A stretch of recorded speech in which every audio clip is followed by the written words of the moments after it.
Terima kasih pemirsa, Anda masih bersama kami dan kita tengah berdiskusi dengan Pak Ikrar Nusa Bakti juga Pak Firmansyah langsung dari Istana Presiden Jakarta. Saya ke Pak Firmansyah lagi. Pak Firmansyah, apakah Kepala Negara sengaja menginisiasi bertemu dengan dua capres ini karena menganggap ada potensi terjadi mungkin kerusuhan dalam tanda petik? Karena beberapa hari belakang ini banyak sekali marak berkembang berita-berita lewat sosial media yang mengatakan akan terjadi pengerahan massa pada tanggal 22 Juli yang akan datang.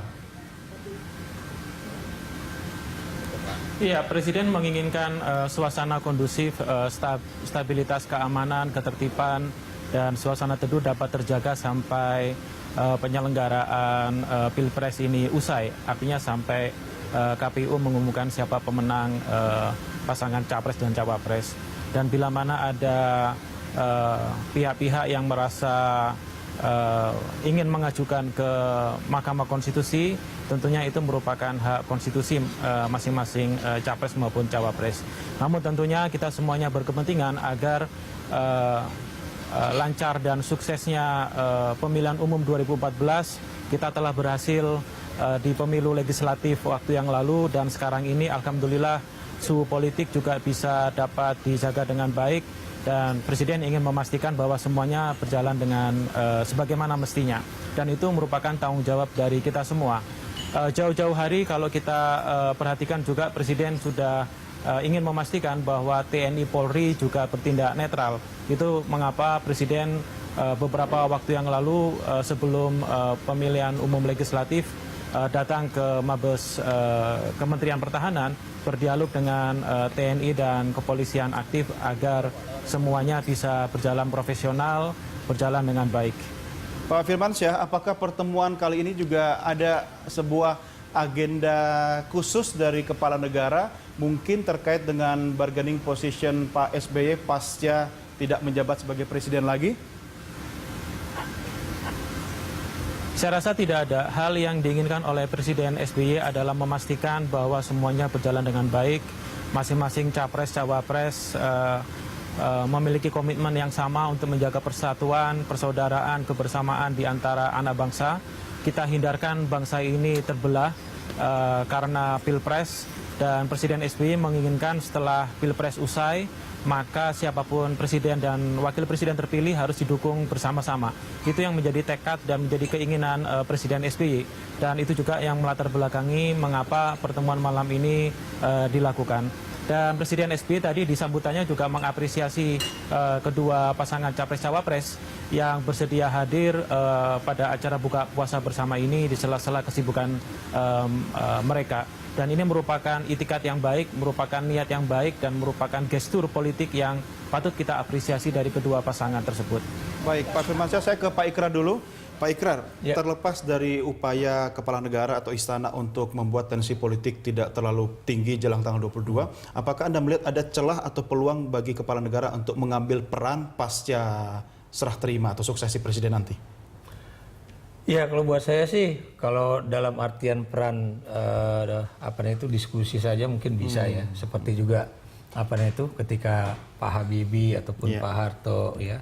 Kan Pak Habibie juga kadang-kadang juga ingin berdiskusi dengan Pak Harto, walaupun Pak Harto mengatakan bahwa sekarang kamu jadi presiden, ya kamu yang kemudian bisa mengambil, sebab kalau nanti saya ngasih tahu nanti kamu akan tergantung pada saya, misalnya gitu kan. Tapi yang jelas peran semacam itu ya, peran sebagai seorang senior, negarawan senior pasti juga akan dimainkan oleh Presiden SBY ya.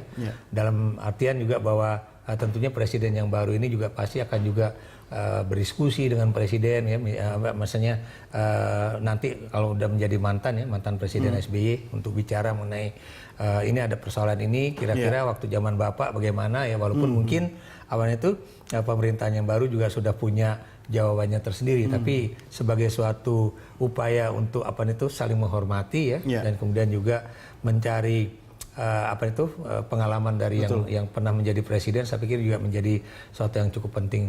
Tapi kalau kemudian itu berpengaruh pada misalnya jalannya politik, ekonomi ataupun yang pertahanan, saya pikir tidak. Kenapa demikian? Karena kita tahu bahwa pemerintahan yang berjalan di Indonesia ini kan bukan suatu pemerintahan yang baru, tapi memang sudah bergulir seperti ban berjalan yang kemudian bisa saling terus berlanjut. Walaupun memang sebuah pemerintahan yang baru pasti akan memiliki kebijakan-kebijakan ataupun implementasinya yang boleh dikatakan ada yang berubah, ada yang juga melanjutkan gitu.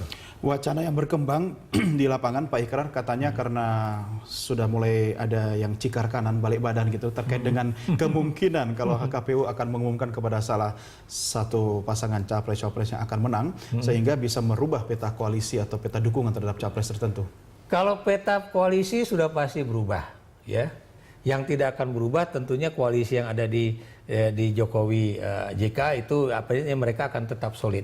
Artinya tidak atau tertutup kemungkinan atau sangat kecil kemungkinannya mereka yang ada di Jokowi JK itu kemudian putar badan untuk kemudian bergabung dengan itu Prabowo kecil, Hatta. Tapi kalau yang di Prabowo Hatta, kalau yang dari Prabowo Hatta ke Jokowi JK saya pikir sangat besar kemungkinannya.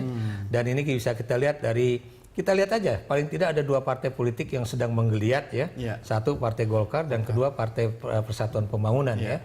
Partai Golkar Anda lihat ya, Akbar Tanjung yang dulu berasik-asik mendukung Abu Rizal Bakri, sekarang sudah atas nama keluarga alumni HMI kan bertemu lagi dengan Yusuf Kala udah dan mulai goyang-goyang ini. Udah mulai bicara dan bukan mustahil nanti tukang goyangnya jangan-jangan Akbar Tanjung lagi gitu kan. Ada Munas dipercepat ini kayaknya. Ya kalau Munas dipercepat sebetulnya juga bukan dipercepat karena memang Munas sesuai dengan ADART kan harusnya 5 tahun sekali.